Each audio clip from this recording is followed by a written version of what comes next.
احشروا الذين ظلموا وأزواجهم وما كانوا يعبدون من دون الله فاهدوهم إلى صراط الجحيم۔ حکم ہوگا گھیر لاؤ سب ظالموں کو اور ان کے ساتھیوں اور ان معبودوں کو جن کی وہ خدا کو چھوڑ کر بندگی کیا کرتے تھے، پھر ان سب کو جہنم کا راستہ دکھاؤ۔ ظالم سے مراد صرف وہی لوگ نہیں ہیں جنہوں نے دوسروں پر ظلم کیا ہو، بلکہ قرآن کی اصطلاح میں ہر وہ شخص ظالم ہے جس نے اللہ تعالی کے مقابلے میں بغاوت و سرکشی اور نافرمانی کی راہ اختیار کی ہو۔ ساتھیوں، اصل میں لفظ ازواج استعمال کیا گیا ہے، جس سے مراد ان کی وہ بیویاں بھی ہو سکتی ہیں جو اس بغاوت میں ان کی رفیق تھیں، اور وہ سب لوگ بھی ہو سکتے ہیں جو انہی کی طرح باغی و سرکش اور نافرمان تھے۔ علاوہ بریں اس کا یہ مطلب بھی ہو سکتا ہے کہ ایک ایک قسم کے مجرم الگ الگ جتھوں کی شکل میں جمع کیے جائیں گے۔ بندگی کیا کرتے تھے۔ اس جگہ معبودوں سے مراد دو قسم کے معبود ہیں، ایک وہ انسان اور شیاطین جن کی اپنی خواہش اور کوشش یہ تھی کہ لوگ خدا کو چھوڑ کر ان کی بندگی کریں، دوسرے وہ اصنام اور شجر و حجر وغیرہ جن کی پرستش دنیا میں کی جاتی رہی ہے۔ ان میں سے پہلی قسم کے معبود تو خود مجرمین میں شامل ہوں گے اور انہیں سزا کے طور پر جہنم کا راستہ دکھایا جائے گا، اور دوسری قسم کے معبود اپنے پرستاروں کے ساتھ اس لیے جہنم میں ڈالے جائیں گے کہ وہ انہیں دیکھ کر ہر وقت شرمندگی محسوس کریں اور اپنی حماقتوں کا ماتم کرتے رہیں۔ ان کے علاوہ ایک تیسری قسم کے معبود وہ بھی ہیں جنہیں دنیا میں پوجا تو گیا ہے، مگر خود ان کا اپنا ایمان ہرگز یہ نہ تھا کہ ان کی پرستش کی جائے، بلکہ اس کے برعکس وہ ہمیشہ انسانوں کو غیر اللہ کی پرستش سے منع کرتے رہے، مثلا فرشتے، انبیاء اور اولیاء۔ اس قسم کے معبود ظاہر ہے کہ ان معبودوں میں شامل نہ ہوں گے جنہیں اپنے پرستاروں کے ساتھ جہنم کی طرف دھکیلا جائے گا۔ وَقِفُوهُمْ إِنَّهُمْ مَسْئُولُونَ مَا لَكُمْ لَا تَنَاصَرُونَ۔ اور ذرا انہیں ٹھہراؤ، ان سے کچھ پوچھنا ہے، کیا ہو گیا ہے تمہیں؟ اب کیوں ایک دوسرے کی مدد نہیں کرتے؟ بل هم اليوم مستسلمون۔ ارے آج تو یہ اپنے آپ کو اور ایک دوسرے کو حوالے کیے دے رہے ہیں۔ پہلا فقرہ مجرمین کو خطاب کر کے ارشاد ہوگا، اور دوسرا فقرہ ان عام حاضرین کی طرف رخ کر کے فرمایا جائے گا جو اس وقت جہنم کی طرف مجرمین کی روانگی کا منظر دیکھ رہے ہوں گے۔ یہ فقرہ خود بتا رہا ہے کہ اس وقت حالت کیا ہوگی۔ بڑے بڑے ہیکڑ مجرمین کے کسبل نکل چکے ہوں گے اور کسی مزاحمت کے بغیر وہ کان دبائے جہنم کی طرف جا رہے ہوں گے۔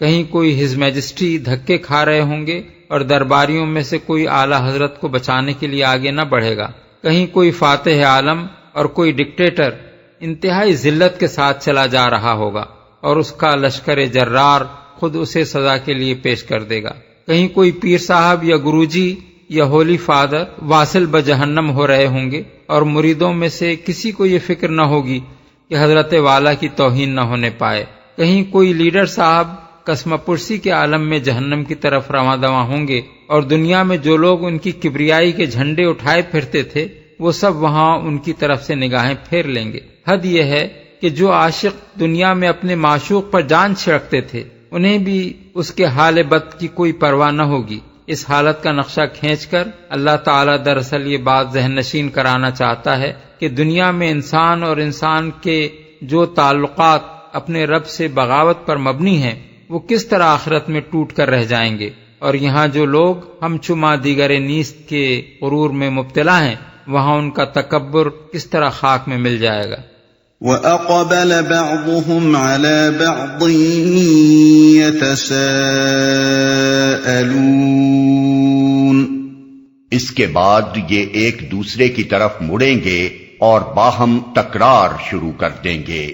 قَالُوا إِنَّكُمْ كُنتُمْ تَأْتُونَنَا عَنِ الْيَمِينِ قَالُوا بَل لَّمْ تَكُونُوا مُؤْمِنِينَ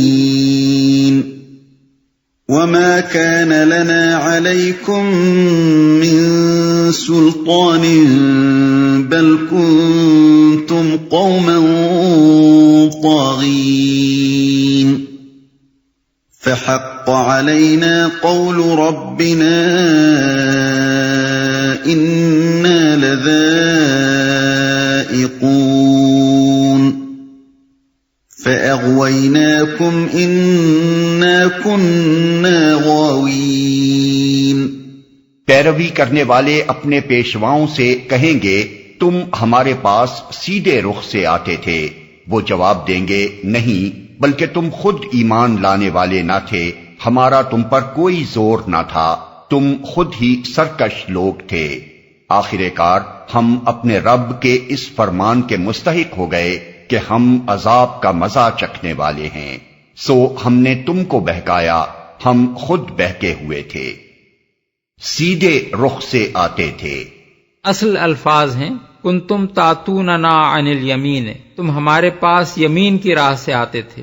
یمین کا لفظ عربی زبان میں متعدد مفہومات کے لیے بولا جاتا ہے۔ اگر اس کو قوت و طاقت کے معنی میں لیا جائے تو مطلب یہ ہوگا کہ ہم کمزور تھے اور تم ہم پر غالب تھے، اس لیے تم اپنے زور سے ہم کو گمراہی کی طرف کھینچ لے گئے۔ اگر اس کو خیر اور بھلائی کے معنی میں لیا جائے تو مطلب یہ ہوگا کہ تم نے خیر خواہ بن کر ہمیں دھوکہ دیا، تم ہمیں یقین دلاتے رہے کہ جس راہ پر تم ہمیں چلا رہے ہو یہی حق اور بھلائی کی راہ ہے، اس لیے ہم تمہارے فریب میں آ گئے۔ اور اگر اسے قسم کے معنی میں لیا جائے تو اس کا مطلب یہ ہوگا کہ تم نے قسمیں کھا کھا کر ہمیں اطمینان دلایا تھا کہ حق وہی ہے جو تم پیش کر رہے ہو۔ فَإِنَّهُمْ يَوْمَئِذٍ فِي الْعَذَابِ مُشْتَرِكُونَ إِنَّا كَذَلِكَ نَفْعَلُ بِالْمُجْرِمِينَ۔ اس طرح وہ سب اس روز عذاب میں مشترک ہوں گے، ہم مجرموں کے ساتھ یہی کچھ کیا کرتے ہیں، عذاب میں مشترک ہوں گے، یعنی پیرو بھی اور پیشوا بھی، گمراہ کرنے والے بھی اور گمراہ ہونے والے بھی ایک ہی عذاب میں شریک ہوں گے۔ نہ پیرووں کا یہ عذر مسموع ہوگا کہ وہ خود گمراہ نہیں ہوئے تھے بلکہ انہیں گمراہ کیا گیا تھا، اور نہ پیشواؤں کی اس معذرت کو قبول کیا جائے گا کہ گمراہ ہونے والے خود ہی راہ راست کے طالب نہ تھے۔ انہم كانوا اذا قیل لهم لا الہ الا اللہ يستكبرون ويقولون أئنا لتاركو آلهتنا لشاعر مجنون بل جاء بالحق وصدق المرسلين۔ یہ وہ لوگ تھے کہ جب ان سے کہا جاتا اللہ کے سوا کوئی معبود برحق نہیں ہے تو یہ گھمنڈ میں آ جاتے تھے اور کہتے تھے کیا ہم ایک شاعر مجنون کی خاطر اپنے معبودوں کو چھوڑ دیں، حالانکہ وہ حق لے کر آیا تھا اور اس نے رسولوں کی تصدیق کی تھی۔ رسولوں کی تصدیق کے 3 معنی ہیں اور تینوں ہی یہاں مراد بھی ہیں۔ ایک یہ کہ اس نے کسی سابق رسول کی مخالفت نہ کی تھی کہ اس رسول کے ماننے والوں کے لیے اس کے خلاف تعصب کی کوئی معقول وجہ ہوتی، بلکہ وہ خدا کے تمام پچھلے رسولوں کی تصدیق کرتا تھا۔ دوسرے یہ کہ وہ کوئی نئی اور نرالی بات نہیں لایا تھا بلکہ وہی بات پیش کرتا تھا جو ابتدا سے خدا کے تمام رسول پیش کرتے چلے آ رہے تھے۔ تیسرے یہ کہ وہ ان تمام خبروں کا صحیح مصداق تھا جو پچھلے رسولوں نے اس کے بارے میں دی تھیں۔ انکم لذائق العذاب الالیم وما تجزون الا ما کنتم تعملون۔ اب ان سے کہا جائے گا کہ تم لازماً دردناک سزا کا مزہ چکھنے والے ہو، اور تمہیں جو بدلہ بھی دیا جا رہا ہے انہی اعمال کا دیا جا رہا ہے جو تم کرتے رہے ہو۔ الا عباد اللہ المخلصین اولئک لهم رزق معلوم فواكه وهم مكرمون في جنات النعيم على سرر متقابلين. مگر اللہ کے چیدہ بندے اس انجام بد سے محفوظ ہوں گے. ان کے لیے جانا بوجھا رزق ہے، ہر طرح کی لذیذ چیزیں اور نعمت بھری جنتیں جن میں وہ عزت کے ساتھ رکھے جائیں گے، تختوں پر آمنے سامنے بیٹھیں گے. جانا بوجھا رزق ہے، یعنی ایسا رزق جس کی تمام خوبیاں بتائی جا چکی ہیں، جس کے ملنے کا انہیں یقین ہے، جس کے متعلق انہیں یہ بھی اطمینان ہے کہ وہ ہمیشہ ملتا رہے گا، جس کے بارے میں یہ خطرہ لگا ہوا نہیں ہے کہ کیا خبر ملے یا نہ ملے. لذیذ چیزیں. اس میں ایک لطیف اشارہ اس طرف بھی ہے کہ جنت میں کھانا غذا کے طور پر نہیں بلکہ لذت کے لیے ہوگا، یعنی وہاں کھانا اس غرض کے لیے نہ ہوگا کہ جسم کے تحلیل شدہ اجزاء کی جگہ دوسرے اجزاء غذا کے ذریعے فراہم کیے جائیں، کیونکہ اس ابدی زندگی میں سرے سے اجزاء جسم تحلیل ہی نہ ہوں گے. نہ آدمی کو بھوک لگے گی جو اس دنیا میں تحلیل کے عمل کی وجہ سے لگتی ہے، اور نہ جسم اپنے آپ کو زندہ رکھنے کے لیے غذا مانگے گا. اسی بنا پر جنت کے ان کھانوں کے لیے فواکہ کا لفظ استعمال کیا گیا ہے، جس کے مفہوم میں تغذیہ کی بجائے تلذذ کا پہلو نمایاں ہے. يطاف عليهم بكأس من معين بيضاء لذة للشاربين لا فيها غول ولا هم عنها ينزفون. شراب کے چشموں سے ساغر بھر بھر کر ان کے درمیان پھرائے جائیں گے، چمکتی ہوئی شراب جو پینے والوں کے لیے لذت ہوگی، نہ ان کے جسم کو اس سے کوئی ضرر ہوگا اور نہ ان کی عقل اس سے خراب ہوگی. شراب اصل میں یہاں شراب کی تصریح نہیں ہے بلکہ صرف کاس یعنی ساغر کا لفظ استعمال کیا گیا ہے، لیکن عربی زبان میں کاس کا لفظ بول کر ہمیشہ شراب ہی مراد لی جاتی ہے. جس پیالے میں شراب کے بجائے دودھ یا پانی ہو یا جس پیالے میں کچھ نہ ہو اسے کاس نہیں کہتے. کاس کا لفظ صرف اسی وقت بولا جاتا ہے جب اس میں شراب ہو. چشموں سے یعنی وہ شراب اس قسم کی نہ ہوگی جو دنیا میں پھلوں اور غلوں کو سڑا کر کشید کی جاتی ہے، بلکہ وہ قدرتی طور پر چشموں سے نکلے گی اور نہروں کی شکل میں بہے گی. سورہ محمد میں اسی مضمون کو صراحت کے ساتھ بیان کیا گیا ہے، وَأَنْهَارٌ مِّن خَمْرٍ لَذَّةٍ لِّلشَّارِبِينَ، اور شراب کی نہریں جو پینے والوں کے لیے لذت ہوں گی. ان کے درمیان پھرائے جائیں گے. یہاں یہ نہیں بتایا گیا کہ شراب کی یہ ساغر لے کر جنتیوں کے درمیان گردش کون کرے گا، اس کی تفصیل دوسرے مقامات پر ارشاد ہوئی ہے. وَيَطُوفُ عَلَيْهِمْ غِلْمَانٌ لَهُمْ كَأَنَّهُمْ لُؤْلُؤٌ مَّكْنُونٌ، اور ان کی خدمت کے لیے گردش کریں گے ان کے خادم لڑکے ایسے خوبصورت جیسے صدف میں چھپے ہوئے موتی.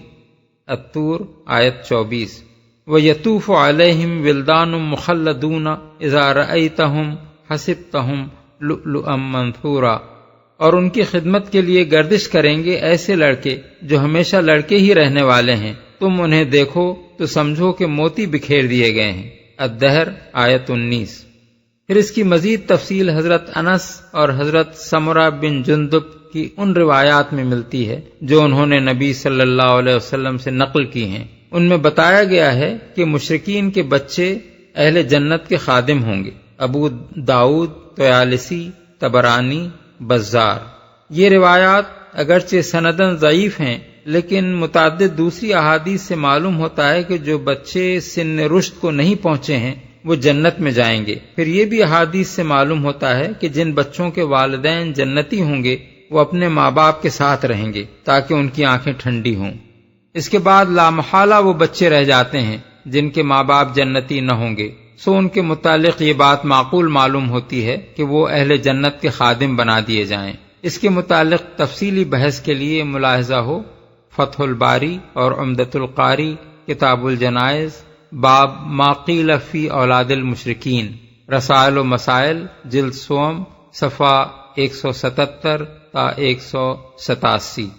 نہ ان کی عقل اس سے خراب ہوگی، یعنی وہ شراب ان دونوں قسم کی خرابیوں سے خالی ہوگی جو دنیا کی شراب میں ہوتی ہیں۔ دنیا کی شراب میں ایک قسم کی خرابی یہ ہوتی ہے کہ آدمی کے قریب آتے ہی پہلے تو اس کی بدبو اور سڑاند ناک میں پہنچتی ہے، پھر اس کا مزہ آدمی کے ذائقے کو تلخ کرتا ہے، پھر حلق سے اترتے ہی وہ پیٹ پکڑ لیتی ہے، پھر وہ دماغ کو چڑھتی ہے اور دوران سر لاحق ہوتا ہے، پھر وہ جگر کو متاثر کرتی ہے اور آدمی کی صحت پر اس کے برے اثرات مترتب ہوتے ہیں۔ پھر جب اس کا نشہ اترتا ہے تو آدمی خمار میں مبتلا ہو جاتا ہے۔ یہ سب جسمانی ضرر ہیں۔ دوسری قسم کی خرابی یہ ہوتی ہے کہ اسے پی کر آدمی بہکتا ہے، اول فول بکتا ہے اور عذابدہ کرتا ہے۔ یہ شراب کے عقلی نقصانات ہیں۔ دنیا میں انسان صرف سرور کی خاطر شراب کے یہ سارے نقصانات برداشت کرتا ہے۔ اللہ تعالیٰ فرماتا ہے کہ جنت کی شراب میں سرور تو پوری طرح ہوگا، لذت للشاربین، لیکن ان دونوں قسم کی خرابیوں میں سے کوئی خرابی بھی اس میں نہ ہوگی۔ وَعِندَهُمْ قَاصِرَاتُ الطَّرْفِ عِينٌ كَأَنَّهُنَّ بَيْضٌ مَكْنُونٌ، اور ان کے پاس نگاہیں بچانے والی خوبصورت آنکھوں والی عورتیں ہوں گی، ایسی نازک جیسے انڈے کے چھلکے کے نیچے چھپی ہوئی جھلی۔ نگاہیں بچانے والی یعنی اپنے شوہر کے سوا کسی اور کی طرف نگاہ نہ کرنے والی۔ خوبصورت آنکھوں والی عورتیں ہوں گی۔ بعید نہیں کہ یہ وہ لڑکیاں ہوں جو دنیا میں سن رشد کو پہنچنے سے پہلے مر گئی ہوں اور جن کے والدین جنت میں جانے کے مستحق نہ ہوئے ہوں۔ یہ بات اس قیاس کی بنا پر کہی جا سکتی ہے کہ جس طرح ایسے لڑکے اہل جنت کی خدمت کے لیے مقرر کر دیے جائیں گے اور وہ ہمیشہ لڑکے ہی رہیں گے، اسی طرح ایسی لڑکیاں بھی اہل جنت کے لیے حوریں بنا دی جائیں گی اور وہ ہمیشہ نوخیز لڑکیاں ہی رہیں گی۔ واللہ عالم بالصواب۔ انڈے کے چھلکے کے نیچے چھپی ہوئی جھلی۔ اصل میں الفاظ ہیں کأنہن بیض مکنون، گویا وہ چھپے ہوئے یا محفوظ رکھے ہوئے انڈے ہیں۔ ان الفاظ کی مختلف تعبیرات اہل تفسیر نے بیان کی ہیں، مگر صحیح تفسیر وہی ہے جو حضرت ام سلمہ رضی اللہ عنہا نے نبی صلی اللہ علیہ وسلم سے نقل کی ہے۔ وہ فرماتی ہیں کہ میں نے اس آیت کا مطلب حضور سے پوچھا تو آپ نے فرمایا کہ ان کی نرمی و نزاکت اس جھلی جیسی ہوگی جو انڈے کے چھلکے اور اس کے گودے کے درمیان ہوتی ہے۔ ابن جریر۔ فَأَقْبَلَ بَعْضُهُمْ عَلَى بَعْضٍ يَتَسَاءَلُونَ، پھر وہ ایک دوسرے کی طرف متوجہ ہو کر حالات پوچھیں گے۔ قَالَ قَائِلٌ مِّنْهُمْ إِنِّي كَانَ لِي قَرِينٌ يَقُولُ أَإِنَّكَ لَمِنَ الْمُصَدِّقِينَ، ان میں سے ایک کہے گا، دنیا میں میرا ایک ہم نشین تھا جو مجھ سے کہا کرتا تھا، کیا تم بھی تصدیق کرنے والوں میں سے ہو؟ یعنی تم بھی ایسے ضعیف الاعتقاد نکلے کہ زندگی بعد موت جیسی بعید از عقل بات کو مان بیٹھے۔ أَإِذَا مِتْنَا وَكُنَّا تُرَابًا وَعِظَامًا أَإِنَّا لَمَدِينُونَ، کیا واقعی جب ہم مر چکے ہوں گے اور مٹی ہو جائیں گے اور ہڈیوں کا پنجر بن کر رہ جائیں گے تو ہمیں جزا و سزا دی جائے گی۔ قال هل أنتم مطلعون، فاطلع فرآه في سواء الجحيم قال تالله إن كدت لتردين ولولا نعمة ربي لكنت من المحضرين۔ اب کیا آپ لوگ دیکھنا چاہتے ہیں کہ وہ صاحب اب کہاں ہیں؟ یہ کہہ کر جو ہی وہ جھکے گا تو جہنم کی گہرائی میں اس کو دیکھ لے گا اور اس سے خطاب کر کے کہے گا، خدا کی قسم تو مجھے تباہ ہی کرنے والا تھا، میرے رب کا فضل شامل حال نہ ہوتا تو آج میں بھی ان لوگوں میں سے ہوتا جو پکڑے ہوئے آئے ہیں۔ اس سے اندازہ ہوتا ہے کہ آخرت میں انسان کی سماعت و بینائی اور گویائی کس پیمانے کی ہوگی۔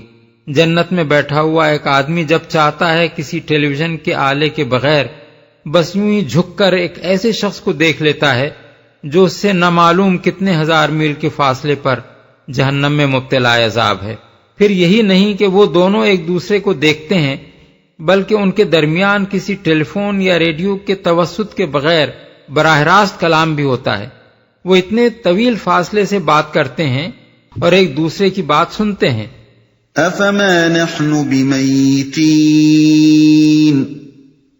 إِلَّا مَوْتَتَنَا الْأُولَى وَمَا نَحْنُ بِمُعَذَّبِينَ۔ اچھا تو کیا اب ہم مرنے والے نہیں ہیں؟ موت جو ہمیں آنی تھی وہ بس پہلے آ چکی، اب ہمیں کوئی عذاب نہیں ہونا۔ انداز کلام صاف بتا رہا ہے کہ اپنے اس دوزخی یار سے کلام کرتے کرتے یکایک یہ جنتی شخص اپنے آپ سے کلام کرنے لگتا ہے، اور یہ 3 فقرے اس کی زبان سے اس طرح ادا ہوتے ہیں جیسے کوئی شخص اپنے آپ کو ہر توقع اور ہر اندازے سے برتر حالت میں پا کر انتہائی حیرت و استعجاب اور وفور مسرت کے ساتھ آپ ہی آپ بول رہا ہو۔ اس طرح کے کلام میں کوئی خاص شخص مخاطب نہیں ہوتا، اور نہ اس کلام میں جو سوالات آدمی کرتا ہے ان سے در حقیقت کوئی بات کسی سے پوچھنا مقصود ہوتا ہے، بلکہ اس میں آدمی کے اپنے ہی احساسات کا اظہار اس کی زبان سے ہونے لگتا ہے۔ وہ جنتی شخص اس دوزخی سے کلام کرتے کرتے یکایک یہ محسوس کرتا ہے کہ میری خوش قسمتی مجھے کہاں لے آئی ہے، اب نہ موت ہے نہ عذاب ہے، ساری کلفتوں کا خاتمہ ہو چکا ہے اور مجھے حیات جاویداں نصیب ہو چکی ہے۔ اسی احساس کی بنا پر وہ بے ساختہ بول اٹھتا ہے، کیا اب ہم اس مرتبے کو پہنچ گئے ہیں؟ ان هذا لهو الفوز العظیم لمثل هذا فليعمل العاملون۔ یقیناً یہی عظیم الشان کامیابی ہے، ایسی ہی کامیابی کے لیے عمل کرنے والوں کو عمل کرنا چاہیے۔ اذلك خير نزلا ام شجرة الزقوم انا جعلناها فتنة للظالمين۔ بولو یہ ضیافت اچھی ہے یا زقوم کا درخت؟ ہم نے اس درخت کو ظالموں کے لیے فتنہ بنا دیا ہے۔ زقوم کا درخت، زقوم ایک قسم کا درخت ہے جو تہامہ کے علاقے میں ہوتا ہے۔ مزہ اس کا تلخ ہوتا ہے، بو ناگوار ہوتی ہے، اور توڑنے پر اس میں سے دودھ کا سا رس نکلتا ہے جو اگر جسم کو لگ جائے تو ورم ہو جاتا ہے۔ غالباً یہ وہی چیز ہے جسے ہمارے ملک میں تھوہر کہتے ہیں۔ فتنہ بنا دیا ہے، یعنی منکرین یہ بات سن کر قرآن پر طعن اور نبی صلی اللہ علیہ وسلم پر استہزاء کا ایک نیا موقع پا لیتے ہیں۔ وہ اس پر ٹھٹھا مار کر کہتے ہیں، لو اب نہیں سنو، جہنم کی دہکتی ہوئی آگ میں درخت اگے گا۔ انها شجرة تخرج في اصل الجحيم طلعها كأنه رؤوس الشياطين۔ وہ ایک درخت ہے جو جہنم کی تہ سے نکلتا ہے، اس کے شگوفے ایسے ہیں جیسے شیطانوں کے سر۔ کسی کو یہ غلط فہمی نہ ہو کہ شیطان کا سر کس نے دیکھا ہے جو زقوم کے شگوفوں کو اس سے تشبیہ دی گئی ہے۔ دراصل یہ تخیلی نوعیت کی تشبیہ ہے، اور عام طور پر ہر زبان کے ادب میں اس سے کام لیا جاتا ہے۔ مثلا ہم ایک عورت کی انتہائی خوبصورتی کا تصور دلانے کے لیے کہتے ہیں وہ پری ہے، اور انتہائی بدصورتی بیان کرنے کے لیے کہتے ہیں وہ چڑیل ہے یا بھتنی ہے۔ کسی شخص کی نورانی شکل کی تعریف میں کہا جاتا ہے وہ فرشتہ صورت ہے، اور کوئی نہایت بھیانک حیات قضائی میں سامنے آئے تو دیکھنے والے کہتے ہیں کہ وہ شیطان بنا چلا آ رہا ہے۔ فَإِنَّهُمْ لَآكِلُونَ مِنْهَا فَمَالِئُونَ مِنْهَا الْبُطُونَ ثُمَّ إِنَّ لَهُمْ عَلَيْهَا لَشَوْبًا مِّنْ حَمِيمٍ ثم ان مرجعهم لإلى الجحیم،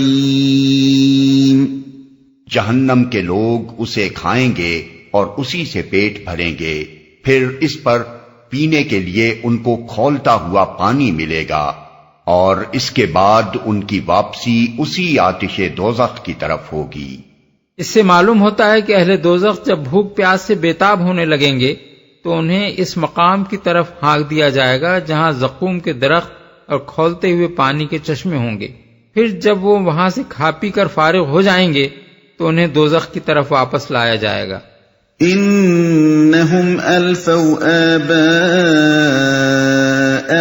ضالین فہم علی آثارہم یہرعون وَلَقَدْ ضَلَّ قَبْلَهُمْ أَكْثَرُ الْأَوَّلِينَ وَلَقَدْ أَرْسَلْنَا فِيهِمْ مُنذِرِينَ، یہ وہ لوگ ہیں جنہوں نے اپنے باپ دادا کو گمراہ پایا اور انہی کے نقش قدم پر دوڑ چلے، حالانکہ ان سے پہلے بہت سے لوگ گمراہ ہو چکے تھے اور ان میں ہم نے تنبیہ کرنے والے رسول بھیجے تھے۔ نقش قدم پر دوڑ چلے، یعنی انہوں نے خود اپنی عقل سے کام لے کر کبھی نہ سوچا کہ باپ دادا سے جو طریقہ چلا آ رہا ہے وہ درست بھی ہے یا نہیں، بس آنکھیں بند کر کے اسی ڈگر پر ہو لیے جس پر دوسروں کو چلتے دیکھا۔ فانظر كيف كان عاقبة المنذرين إلا عباد الله المخلصين، اب دیکھ لو کہ ان تنبیہ کیے جانے والوں کا کیا انجام ہوا، اس بد انجامی سے بس اللہ کے وہی بندے بچے ہیں جنہیں اس نے اپنے لیے خالص کر لیا ہے۔